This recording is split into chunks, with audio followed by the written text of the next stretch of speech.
Viewers, আজকে এই ভিডিওর মাধ্যমে আমি আপনাদেরকে কলিস ফ্র্যাকচার কি বা কলিস ফ্র্যাকচার কেন হয়, কলিস ফ্র্যাকচার হলে কি কি লক্ষণ দেখা দিবে এবং কলিস ফ্র্যাকচার এর কিছু ব্যবস্থাপনা এই ভিডিওর মাধ্যমে আমি আপনাদেরকে জানাবো।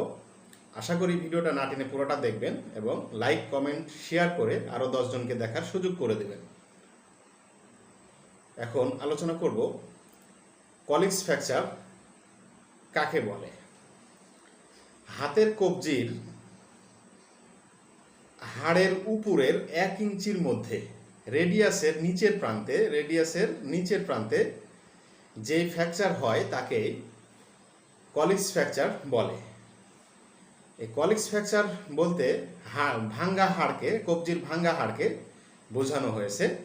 ফ্র্যাকচার বলতে ভাঙ্গাকে বোঝানো হয়, বা কলিস ফ্র্যাকচার বলতে কবজির ভাঙ্গা হাড়কে বোঝানো হয়।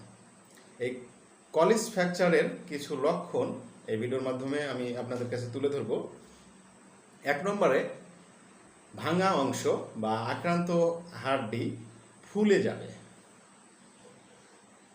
2 নম্বরে, চাপ দিলে ব্যথা অনুভব করবেন। 3 নম্বরে, কবজির স্বাভাবিক কাজের বাধাগ্রস্ত হবে বা অসুবিধা হবে।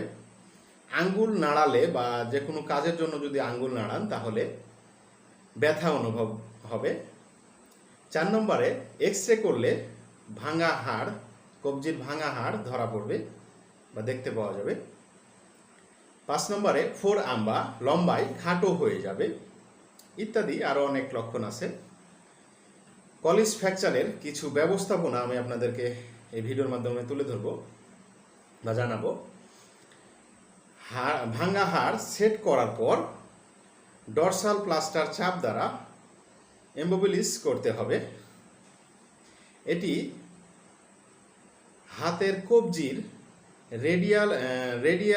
রেডিয়ালের পাশ দিয়ে ঘুরিয়ে দিতে হবে, যাতে আলনার ভেরিয়েশন ঠিক থাকে, বা কনুইয়ের একটু নিচে থেকে মেটাকার্পাল হেড পর্যন্ত বিস্তৃত প্লাস্টার দিতে হবে। 2 থেকে 3 দিনের ভিতরে ফুলা কমে না গেলে ফুল কাস্ট দিতে হবে। এই কাস্ট 6 সপ্তাহের জন্য রাখতে হবে, বা 6 সপ্তাহ রাখলে আশা করি আর ডাক্তারের পরামর্শ অনুযায়ী ওষুধ সেবন করলে অবশ্যই আপনার এই কলিস ফ্র্যাকচারটি অবশ্যই সেরে উঠবে বা সঠিকভাবে জয়েন্ট লাগবে এই ভাঙ্গা হাড়। ধন্যবাদ ভিডিওটি পুরাটা না টেনে দেখার জন্য।